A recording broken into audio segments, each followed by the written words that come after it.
Insipid day of trade on Dalal Street with markets ending in the red, led by weakness in banks as well as oil and gas stocks. Nifty managed to hold on to the 10,800 mark and the Sensex shed 100 points in trade today. Amongst the broader markets, the Bank Nifty underperformed to end with cuts of about 200 points. Midcaps outperformed today and ended with gains of 0.02%. The top story this evening, a slew of changes as the GST Council met in the capital in what was the final huddle before the interim budget. Now, compliance burden for small businesses has been eased and the exemption limit has been doubled. No decision was taken on real estate due to lack of consensus, and the matter will now be referred to a group of ministers. Timsy Japuria is joining in with all the key highlights of the decisions that were taken at this GST Council meet. Timsy, it's a big relief for small businesses. What else was taken up? Well, as you rightly mentioned, a major relief for MSME players coming in.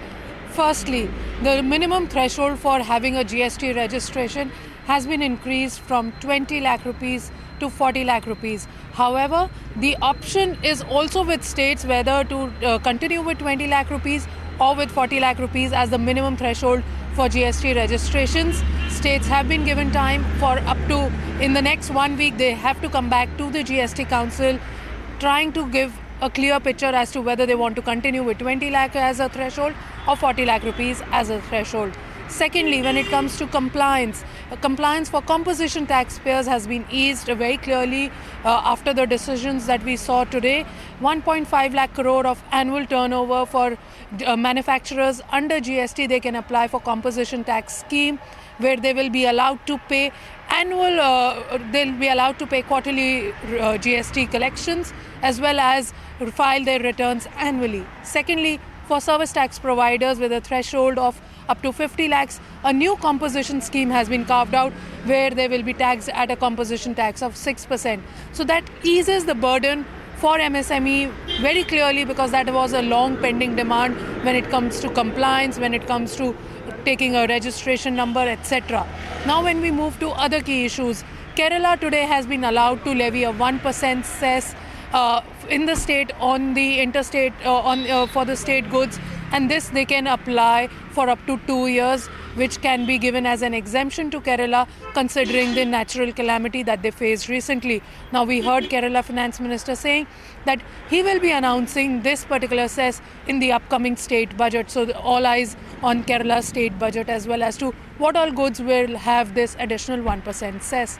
Thirdly, when it comes to the issue of lottery and rate rationalization of real estate, both issues were considering about the rate rationalization have been referred to GOMs. The GOMs are yet to be set up, and soon they'll be put out as to how soon these GOMs will meet and what they'll take up the concerns. We heard Chhattisgarh Finance Minister saying that post rate rationalization, as per the proposal given by the GST Council today for deliberations, it was thought of that this should not be increasing the burden for home buyers, and that's why a GOM was crafted.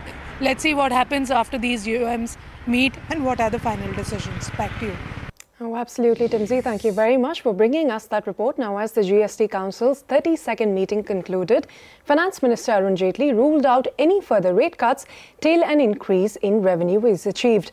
Remember, after crossing 1 lakh crore rupees mark for September, GST collection figures have seen a decline in October and November. अब दो प्रकार की exemption limits होंगी. पहली वाली का slab 40 lakh होगा, यानी कि जो 20 लाख था उसको डबल कर दिया गया है. और जो इन छोटे राज्यों के लिए जो 10 लाख की लिमिट थी उसको 20 लाख पे रखा गया है. We will consider any further reductions on individual items only when revenues move up. All right, here's a CNBC TV 18 exclusive from the insolvency space then. The race to acquire SR Group's EPC business is in the final round.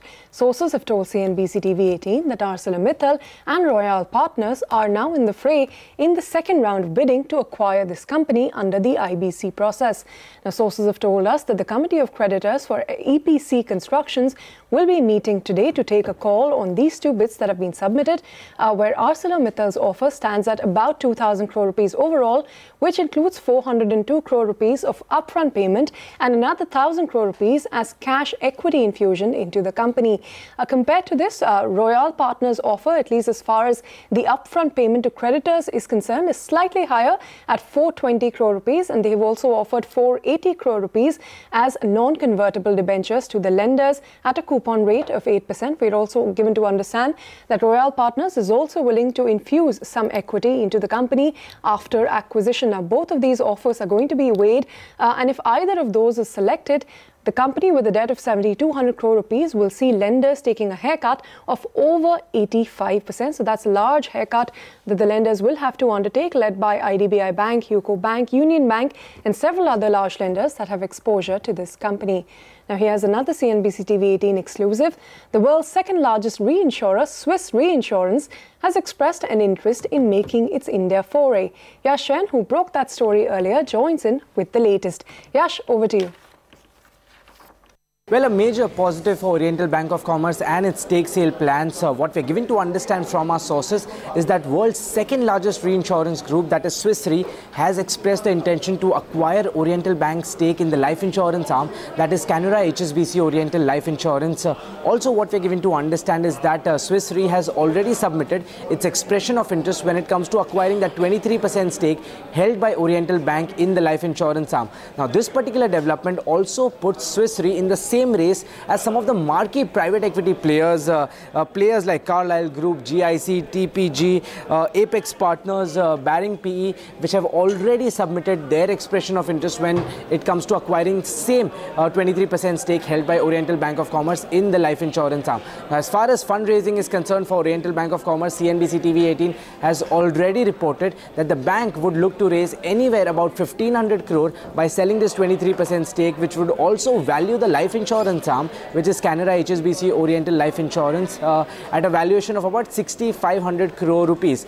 As far as way forward on this particular transaction is concerned, what we are given to understand from our banking sources is that the sole banker ICICI Securities expects to receive non-binding bids for this 23% stake of Oriental Bank by the end of current month, and they expect to conclude this particular transaction by the end of financial year, which is by March end.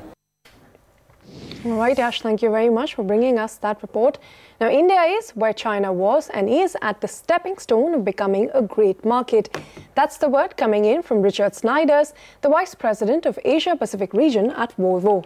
In an exclusive interview with my colleague Parikshit Luthra, Snyder said that hybrid plugins, building operational quality and consolidation would be the company's strategy for India in 2019.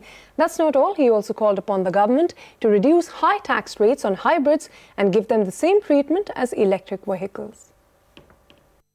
I'm very pleased to hear that government recognizes to really help environment and pollution issues with incentivizing electric cars.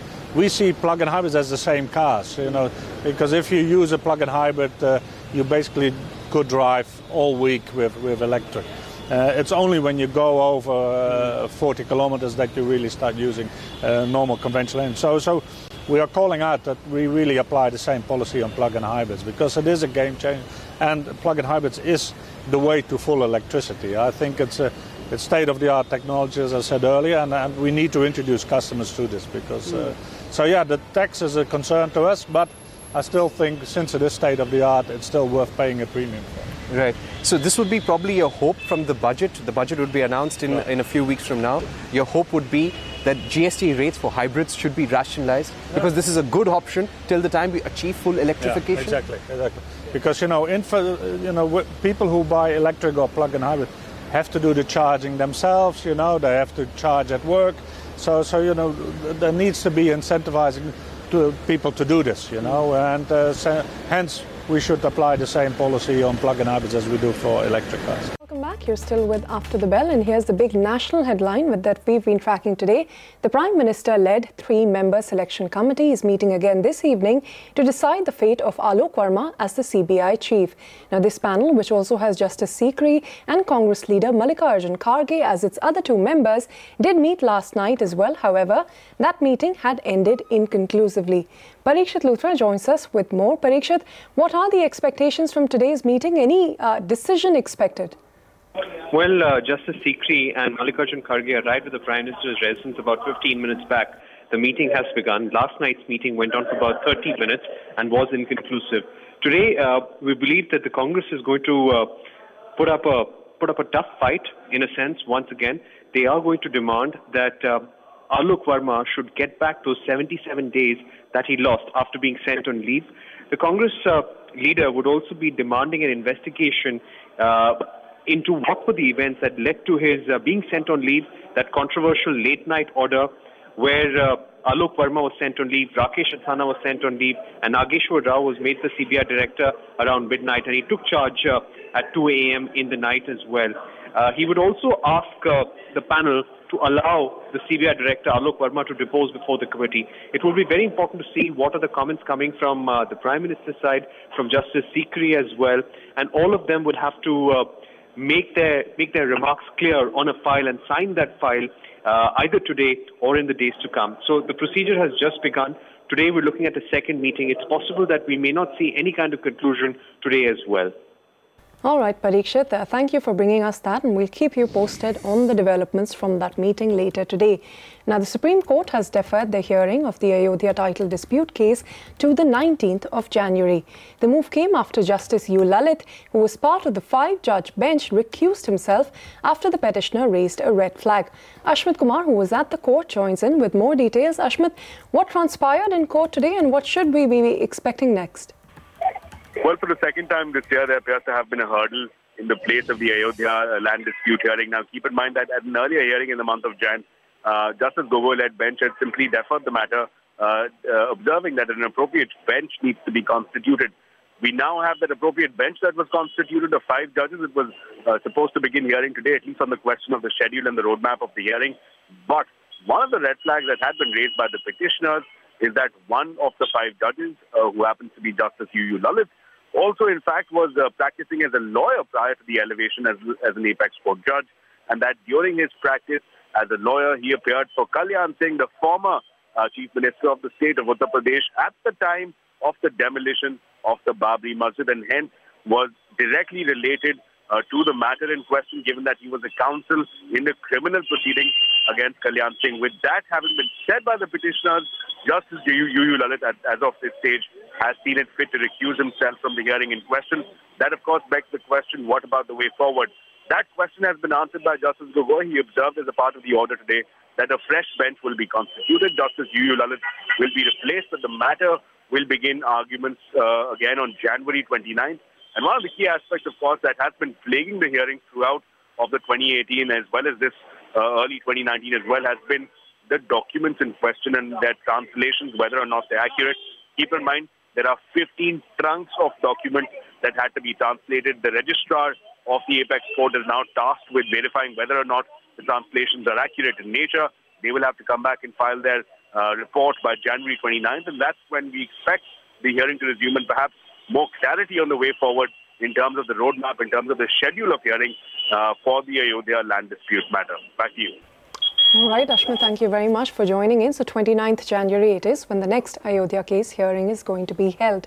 Now, digital payment industry body, the Payments Council of India, isn't satisfied with the constitution of RBI Committee on Digital Payments.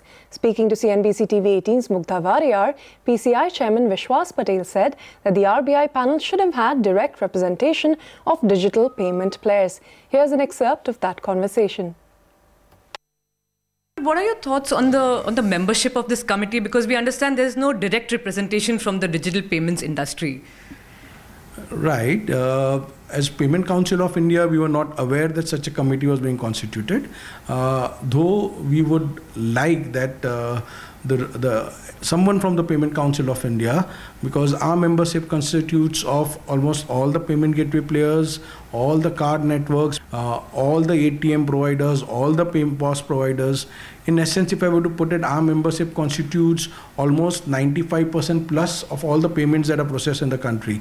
So someone from Payment Council of India, if they were to be there on the committee, I think this committee would have found it better that one of the core committee members himself has enough idea of the issues that are plaguing the payment industry, instead of just seeking on the representations that like what PCI will be making to the committee. So you mentioned the issues in the digital payments industry, and the sector has been plagued by certain issues, starting with data localization, the Aadhaar ruling, the KYC norms, and so on. How do you think this committee will work on these issues?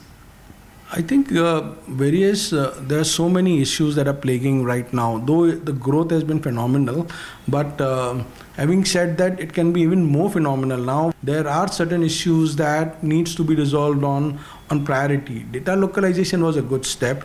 It helped where every data stays for better law enforcement.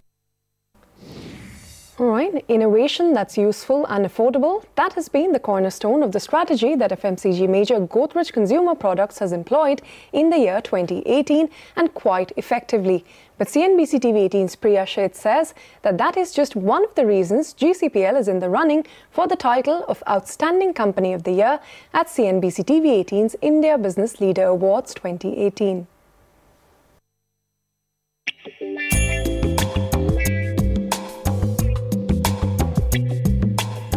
Chips to replace traditional insect repellent coils, herbal hair color, long-lasting neem agarbattis, a powder to liquid hand wash. These are just a few of the innovative ideas that FMCG company Godrej Consumer Products brought to its key markets in 2018. This was part of a three-pronged strategy that put the focus squarely on entering new subcategories like hand wash and the salon segment, on volume-driven growth through moves like the introduction of smaller SKUs and affordable packs in its key hand wash and household insecticides product portfolio, and on the consolidation of its businesses. In keeping with that last bit, GCPL went the entire year without a single acquisition, something it hasn't done in decades. The strategy has helped it stay ahead of competition, and that has reflected in its stock performance over the year.